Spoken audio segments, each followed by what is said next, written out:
नए डेटा के हिसाब से there are about 81 lakh new investors जो ऐड हुए हैं म्यूचुअल फंड्स की कैटेगरी में। और इनमें से कुछ इन्वेस्टर्स ऐसे हैं जिन्होंने बहुत बढ़िया गेन्स भी देखे हैं, क्योंकि मार्केट बहुत ही ज़्यादा बड़े बुल रन में चल रहा है तो इनको मस्त गेन्स मिल रहे हैं। तो ये चलते हुए इनको ये लग रहा है कि ये जिस चीज़ को भी हाथ लगाएंगे वो हरा हो जाएगा, राइट। और जिस हिसाब से ये इन्वेस्टर्स ऐड हुए हैं उस हिसाब से एजुकेशन नहीं बढ़ी म्यूचुअल फंड्स के बारे में, राइट। तो आज की वीडियो में मैं कुछ ऐसे ब्लंडर्स की बात करने वाला हूं जो मैं जब भी अपने दोस्तों वगैरह से सुनता हूं कि भाई वो ऐसे कैसे सोच सकते हो तुम, राइट। बहुत बहुत गलत चीज़ें जो लोग सोच के अपने दिमाग में चलते हैं और फिर इन्वेस्ट करते हैं। आई अंडरस्टैंड आपके पास अभी बहुत ही बढ़िया गेन्स होंगे, लेकिन कुछ चीज़ें अगर आप समझोगे तो आपको पता चलेगा कि वो गेन्स आए कहाँ से और आगे आप वो गेन्स कैसे रख सकते हो अपने पास। तो पहली चीज, राइट, जब भी आप किसी भी म्यूचुअल फंड में जाते हो आप मेन चीज उसकी क्या चेक करते हो कि भाई उसका नैव क्या है, उसका नेट एसेट वैल्यू क्या है। और नेट एसेट वैल्यू सिर्फ आपको यह बताता है कि भाई अगर मैंने इसमें 308 रुपए लगाए तो मेरे को 1 यूनिट के आसपास मिल जाएगा। इससे ज्यादा नैव कुछ नहीं बताता। बहुत लोगों का मानना है कि भाई जो स्मॉल एनएवी होता है ना उसमें जाके इन्वेस्ट करना चाहिए, क्योंकि उसमें ज़्यादा यूनिट्स मिलते हैं। तो उसके हिसाब से आप ये नहीं बोल सकते कि जैसे स्मॉल कैप फंड्स होते हैं, छोटा उनका मार्केट कैप होता है, वैसे म्यूचुअल फंड्स हो सकते हैं, राइट। लोग ऐसा रिलेट कर रहे हैं वो भी गलत है। अगर आप ये बोलते हो कि स्मॉल एनएवी ज़्यादा रिटर्न्स देता है वो भी गलत है, राइट। जैसे कि अगर मैं यहाँ पे आईसीआईसीआई प्रूडेंशियल लिक्विड फंड की बात कर रहा हूँ तो इसका एनएवी 308 है। एक बहुत ही हद से ही ज़्यादा पॉपुलर फंड है जिसका नाम है पराग पारेख और उसका एनएवी है 48। अब इसने पराग पारेख ने अगर हम चेक करें कि भाई लास्ट 3 साल में कितना रिटर्न दिया है वो है 23% का। और अगर मैं इनका चेक करूँ तो इन्होंने दिया है 5.5% के आसपास। अब एनएवी का इसमें कोई लेना देनी नहीं है। मैं ये भी नहीं बोलता कि कम एनएवी अच्छा है या फिर ज़्यादा एनएवी अच्छा है। एनएवी का बस काम ये है आपको ये बताना कि आपको कितने यूनिट्स मिलने वाले हैं, बस, इससे ज़्यादा कुछ नहीं। और एनएवी का अगर हम फॉर्मूला चेक करेंगे तो वो होता है assets minus liabilities divided by the number of units the fund is offering, right. क्योंकि फंड डिसाइड करता है स्टार्टिंग में, क्योंकि स्टार्टिंग में जब भी कभी भी नया फंड आता है जिसको हम एनएफओ बोलते हैं, न्यू फंड ऑफरिंग, उसका जो एनएवी होता है वो 10 से स्टार्ट होता है और उसके बेसिस पे नंबर ऑफ यूनिट्स डिसाइड होते हैं। उसके बाद यूनिट्स बढ़ते रहते हैं, उसका एनएवी बढ़ता रहता है, घटता रहता है, उसके हिसाब से आपको रिटर्न मिलते रहते हैं। एक और बढ़िया एग्जांपल यहाँ पे ले सकते हैं वो है रिलायंस का, राइट। रिलायंस का अभी जो अगर हम बोले कि शेयर का प्राइस क्या चल रहा है वो है 2094। एक और कंपनी है एमआरएफ जिसका शेयर का प्राइस चल रहा है 80,000 के आसपास। अब क्या आप ये बोलोगे कि भाई क्योंकि ये 80,000 का है एमआरएफ बुरा है? नहीं।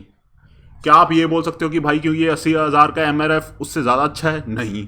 बस आपको ये बताएगा कि भाई अगर आपने 80,000 रुपये लगाए तो आपको इसका 1 शेयर मिलने वाला है, इससे ज़्यादा ये कुछ नहीं बताने वाला आपको। फिर हम बात करने वाले हैं एक्सपेंस रेशियो की। एक्सपेंस रेशियो एक ऐसी चीज़ है जिसको आपको अपने दिमाग में रखना चाहिए। जब भी आप कभी भी इन्वेस्ट करते हैं उसको अकाउंट करना चाहिए अपनी इन्वेस्टमेंट स्ट्रेटेजी में, और नहीं भी करना चाहिए। मैं आपको एक्सप्लेन करने वाला हूँ यहाँ पे, राइट। तो एक्सपेंस रेशियो अगर हम छोटे मोटे मतलब लाइक निटी ग्रिटी में ना जाएं और अगर हम ऊपर से देखें तो इट्स बेसिकली फंड अब मैनेज करता है आपके पैसे और वो बोलता है कि भाई मैं तेरे पैसे मैनेज कर रहा हूँ, फ्री में नहीं कर रहा, मेरे को थोड़े से पैसे चाहिए, राइट। उसको हम बोल देते हैं एक्सपेंस रेशियो। अब एक्सपेंस रेशियो अब्सर्डली हाई नहीं हो सकता बिकॉज सेबी भैया ने इसके ऊपर रोक टोक लगा रखी है। सेबी भैया जी कहते हैं कि भाई अगर इक्विटी फंड है तो 2.5% से ज़्यादा तुम नहीं लेना, क्योंकि अगर तुमने 2.5% से ज़्यादा ले लिया फिर तो मतलब तुम गारंटी करते नहीं हो कि गेन्स मिलेंगे, और तुम 2.5% से ज़्यादा ले रहे हो तो ये सही नहीं है। और जो डेट फंड्स होते हैं उसमें आप 2.25% से ज़्यादा नहीं ले सकते। There is a very very low chance कि आपको कभी कोई फंड मिलेगा जो इसके खिलाफ जा रहा होगा। अगर खिलाफ जाता है तो आप जाके रिपोर्ट कर देना उसको, but this is the generic जो हमें दिखता है, राइट। फिर जो एक्सपेंस रेशियो होता है ना वो आपको कभी अपफ्रंट नहीं दिखेगा कि भाई आपके उसमें से कट गया, आपके जो वैल्यू थी फंड की उसमें से कट गया। इसका रीज़न क्या है? जब भी आप कभी भी अपना एनएवी देखोगे, राइट, वो रोज का रोज चेंज होता है लेकिन वो सैटरडे या फिर संडे को चेंज नहीं होता। इसका रीजन क्या है? एनएवी ओनली चेंजेस जिस दिन ट्रेडिंग होती है।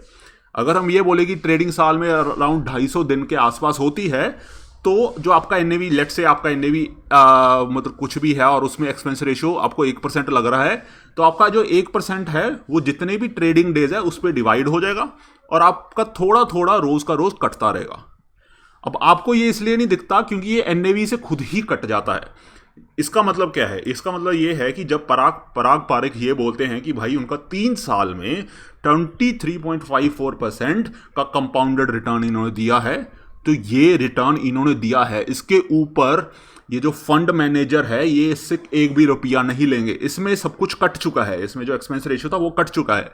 जब भी हम रिटर्न कंपेयर करते हैं हम एनएवी पे करते हैं और एनएवी में एक्सपेंस रेशियो रोज का रोज कटता रहता है, right. So this is NAV to NAV returns की मतलब पहले 25 था एनएवी, अभी 48 हो गया, तो इसने इतना रिटर्न दे दिया भाई 3 साल में। तो ये हो गई भाई एक्सपेंस रेशियो की बात। अब एक्सपेंस रेशियो अगर आपको लग रहा है कि भाई मतलब फंड्स का एक्सपेंस रेशियो काफ़ी कम ही होता है, कुछ फंड का तो मैंने सिर्फ 1% ही देखा है, तो आपको एक चीज़ बता दूं कि अगर हम ये चेक करें कि अगर कोई फंड आपको 0% एक्सपेंस रेशियो और 2% एक्सपेंस रेशियो तक देता है, तो जो डिफरेंस बनता है आपका रिटर्न्स में वो काफ़ी बड़ा बन जाता है, लाखों में चला जाती है। ये नंबर होता है ना जो डिफरेंस का, वो लाखों में चला जाता है। अब इसका मतलब ये नहीं है कि आप एक्सपेंस रेशियो के नाम पे ही फंड्स डिसाइड करने लग जाओ। एक्सपेंस रेशियो आपके दिमाग में होना चाहिए, आप इसको डिस्काउंट नहीं कर सकते कि भाई एक्सपेंस रेशियो कुछ भी है, we don't give a damn. आप इसको बस दिमाग में रखना है, राइट। जैसे कि पराग पारेख, हम वापस जाते हैं क्योंकि ये बहुत ज़्यादा कॉमन फंड है, बहुत लोगों का चाहेता फंड है ये। मैंने इसमें बहुत अच्छा लगाया because you have to understand, मतलब जब से ये शुरू हुआ है बहुत ही कंसिस्टेंटली गेन्स दे रहा है। So I really like this fund. अगर हम इनके एक्सपेंस रेशियो की बात करें तो इनका एक्सपेंस रेशियो काफ़ी हाई है जहाँ तक मेरे को याद है। लेट्स सी, तो इनका एक्सपेंस रेशियो 0.89% है, राइट। अब आपको ये लग रहा हो ये काफ़ी हाई है, राइट। कुछ फंड्स हैं जैसे नावी का एक फंड आया है जिसका 0.63 और 0.063 which is extremely low, right. अब आप उसको इससे कंपेयर नहीं कर सकते क्योंकि बहुत सारी चीज़ें और फैक्टर आ जाती हैं, बट स्टिल आपको यह ध्यान रखना पड़ेगा कि अगर कोई फंड इतना ही रिटर्न दे रहा है तो you should always go for the lower expense ratio. फिर उसके बाद हम बात करने वाले हैं कि जब भी आप कहीं भी इन्वेस्ट करते हो, राइट, तो आपको 2 ऑप्शंस दिखेंगे। एक होगा कि ग्रोथ, दूसरा होगा डिविडेंड। अब इनको अगर मैं मोटे मोटे तौर पे समझाऊं आपको, ग्रोथ का मतलब है कि भाई जो भी आपका रिटर्न मिलेगा उसको भी हम वापस इन्वेस्ट कर देंगे, फिर उसके ऊपर आपको रिटर्न मिलेगा, जो उसके ऊपर रिटर्न मिलेगा वो भी आप इन्वेस्ट कर देंगे। This is called compounding, right. Dividend का होता है कि भाई जितना भी आपको रिटर्न मिलता रहेगा हम आपको एज अ इनकम वापस देते रहेंगे। अब सुनने में ये काफ़ी सिंपल सा लग रहा है कि भाई जितना भी आपको रिटर्न मिलेगा हम या तो आपको वापस दे देंगे तो वो डिविडेंड बन गया, अगर आप वापस इन्वेस्ट कर रहे हो तो वो ग्रोथ बन गया। बट बहुत बहुत बड़ा डिफरेंस जितना आप पैसा कमाओगे ये दोनों में आएगा जब आप इस पर टैक्स भरना शुरू करोगे। जब आप मोदी जी के पास जाओगे और मोदी जी को बोलेगी कि भाई मेरे पास एक स्कीम है जिसमें मैं ग्रोथ कर रहा हूँ, एक दूसरी स्कीम है जिसमें मैं डिविडेंड कर रहा हूँ, तो आपको टैक्स इंप्लीकेशंस में पता चलेगा कि कितना बड़ा चमाट बजेगा आपको अगर आप डिविडेंड चूज कर रहे हो। यहाँ पे एक एग्जाम्पल इन्होंने दे रखा है जहाँ पे आपको जो कैपिटल गेन्स हुए हैं वो अगर आप उसका डिफरेंस देखोगे तो ग्रोथ में हद से ज़्यादा हुए हैं। अगर आप टैक्स जो आपने दे दिया है उस पर देखोगे तो आपने हद से ज़्यादा टैक्स दे दिया डिविडेंड में, राइट। तो अगर आपको ज़रूरत है कि आपके जो एसेट्स हैं वो आपको मंथली लेट से इनकम देते रहें, definitely you can go for a dividend payout as an option. But अगर आप थोड़ा सा रिस्क उठा सकते हो और अगर आप लॉन्ग टर्म में जा रहे हो, लॉन्ग टर्म में जाके डिविडेंड ऑप्शन बहुत ही बुरा बन जाता है, you should always try to go for growth, right. अगर आपकी मजबूरी है obviously you can go for dividend. ये ऑप्शन अवेलेबल ही इसलिए क्योंकि लोगों को ज़रूरत होती है इसकी। आई एम नॉट सेइंग कि ये आप करो ही मत, राइट। अगर आपको ज़रूरत है करो, but always try to go for growth क्योंकि उसमें कंपाउंडिंग होगी और कंपाउंडिंग दुनिया का 8th वंडर है, उसमें आप बहुत ज़्यादा पैसा कमा सकते हो। एक और चीज़ जो यहाँ पे मेरे को बहुत लोगों ने मतलब दिमाग ख़राब कर दिया है वो है कि भाई जो डिविडेंड वाले होते हैं उनमें एनएवी हमेशा कम होता है, राइट। अब ये समझो एनएवी का फॉर्मूला क्या था, asset minus liabilities divided by number of units. जब आप डिविडेंड पे आउट करते हो वो लाइबिलिटी है, तो इसके कारण क्योंकि एसेट माइनस लाइबिलिटीज है तो इसका एनएवी थोड़ा सा कम होता है। इसका मतलब ये नहीं है कि आपको इसमें ज़्यादा रिटर्न मिलेगी या फिर इसमें कम रिटर्न मिलेगी। This is just how NAV is calculated, तो इसका कोई लेना देना नहीं है। अगेन एनएवी का कोई काम नहीं होता, एनएवी का बस ये काम होता है कि भाई तेरे को कितने यूनिट मिलने वाले हैं, कितने यूनिट मिल रहे हैं उस पर भी कोई फर्क नहीं पड़ता। सबसे बड़ी बात तो ये है। फिर हम बात करने वाले हैं कि भैया जी आप ये देखो कि दुनिया में इतने सारे फंड्स हैं, राइट, क्यों ना मैं थोड़ा थोड़ा सब में इन्वेस्ट कर दूं, हैं?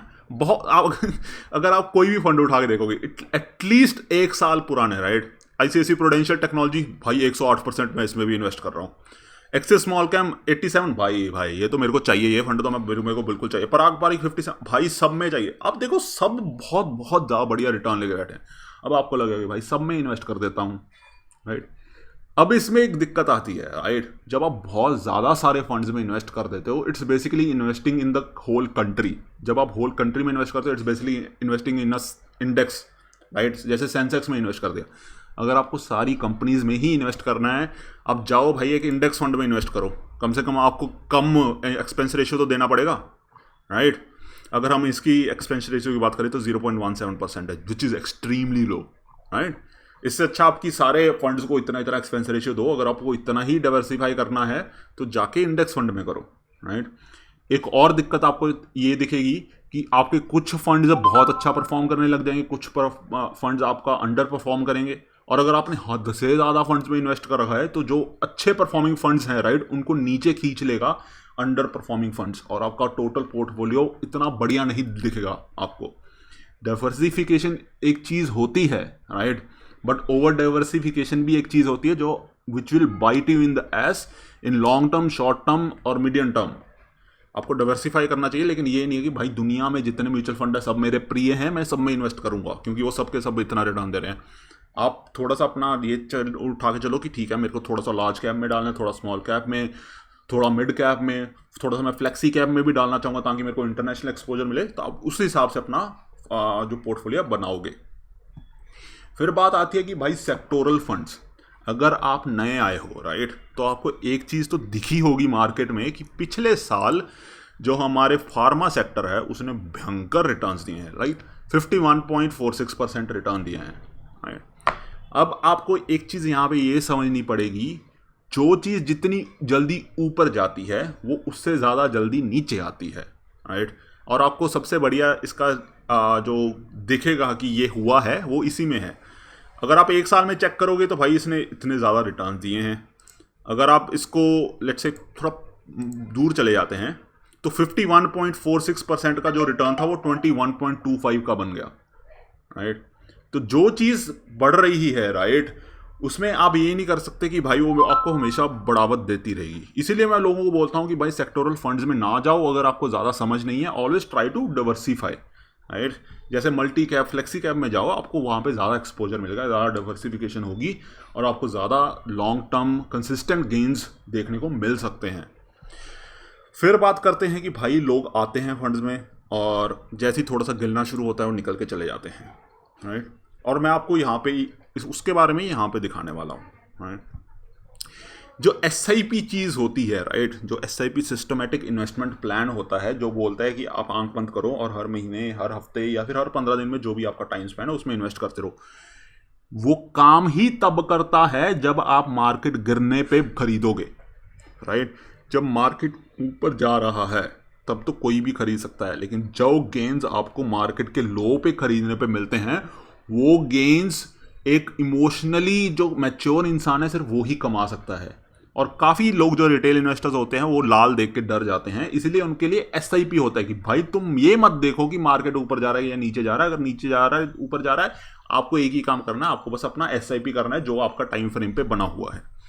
अभी मैंने इसका मंथली SIP किया हुआ है तो ये 32.69% रिटर्न दे रहा है। अगर मैंने इसमें ये किया होता कि भाई नीचे जा रहा ऊपर जा रहा मैं नहीं कर रहा तो ये 23% देता। यू सी द डिफरेंस की, मतलब कितना ज़्यादा डिफरेंस बन रहा है, राइट। 9-10% के आसपास आपको डिफरेंस बन जाता है अगर आप अपना ये देखने लग जाएं कि भाई मार्केट नीचे है मैं इसमें इन्वेस्ट नहीं करूंगा। SIP काम ही तब करता है जब आप उसको नीचे मार्केट में खरीदेंगे। और जो आप फ्रीक्वेंट एग्जिट और इन्वेस्टमेंट्स करते हैं ना, अगर आप उनको प्रोजेक्ट करके देखो, अगर आप कोई भी इन्वेस्टमेंट प्लेटफॉर्म पे जाओगे वो आपको बोलेगा कि भाई मत निकाल पैसे, वो कोई लालच नहीं कर रहे, वो एक्चुअली फैक्चुअल बोल रहे हैं। अगर आप ज़्यादा पैसे निकालते रहोगे, राइट, आप एग्जिट लोड वगैरह देते रहोगे तो आपका पोर्टफोलियो बहुत गंदा बनेगा। लेकिन अगर आप लॉन्ग टर्म रखोगे तो आपको बहुत ज़्यादा पैसे कमा सकते हो आप। तो यही चीज़ें कुछ आपको बतानी थी, जो काफ़ी लोग ऊपर नीचे गड़बड़ कर देते हैं। आप मेरे को कमेंट सेक्शन में ये बताना कि आप में इसमें से कौन सा चीज़ करते हो, और अगर आपको इस पे ज़्यादा डिटेल चाहिए तो वो भी बता देना। एक वीडियो बना सकते हैं हम इस पे। कुछ चीज़ें जो मैं बिल्कुल शेयर करना चाहूँगा वो होगा कि कैसे आप इक्विटी डिवाइड करें। लाइक डाइवर्सिफिकेशन करनी चाहिए, लेकिन ये नहीं होना चाहिए कि भाई आप इंडेक्स फंड बना रहे हो अपने पोर्टफोलियो को, राइट। आप कितना लार्ज कैप में रखो, कितना मिड कैप, कितना फ्लेक्सी, कितना स्मॉल कैप, राइट, वो भी हम एक वीडियो बना सकते हैं। अगर आपको ज़रूरत है तो आप कमेंट सेक्शन में बता देना। फिर आपके लिए भाई, जिन लोगों ने सब्सक्राइब कर लिया बहुत बहुत धन्यवाद, जिन्होंने नहीं किया भाई प्लीज़ कर लो। फिर आपके लिए प्यारा प्यारा डिस्क्लेमर। धन्यवाद, मिलते हैं नेक्स्ट वीडियो में।